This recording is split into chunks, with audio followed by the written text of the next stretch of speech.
This is the beast warm up. He's going to start in the tactical frog. In tactical frog, he's going to sit down in a child's pose position, and as he comes back through, he's going to go into a cobra position, squeezing his glutes hard, lifting his head up, and he's going to sit back into that as far as he can get into his heels, and he's going to push hard back up into the front part of the tactical frog. From there, he's going to go in the scapula push-up position. He's just going to be in a push-up position. He's going to squeeze his shoulder blades nice and tight, push them all the way apart. Nice and tight, all the way apart. You want to keep the core really tight as you're doing this position. If clients have struggled with this at all, they can always go down to their knees and do it as well. From there, we're going to do a groiners.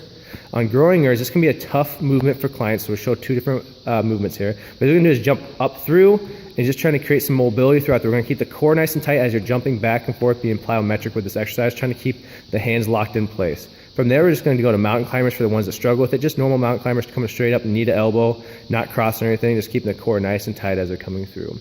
From there, we're going to go to frog jumps. He's going to go ahead and stand up. On a frog jump, he's going to get a nice deep squat into it, and he's going to touch his hand just down like a frog would do. This one gets pretty exhausting for clients, so be a little careful with this one. And then from there, we're going to do body weight squats. That's going to be a regression for that movement, so it's not a different one, it's just a regression for that for clients that are struggling with that movement. And we're going to do bootstrappers. This one's pretty tough for clients, but they really need to do it because it's a movement we don't do that often.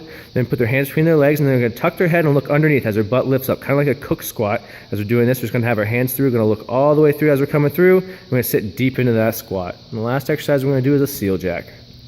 The seal jack, we're just going to jump across arms. I like them to change their arms as they're jumping, that way they're getting both planes of movement as they're moving through.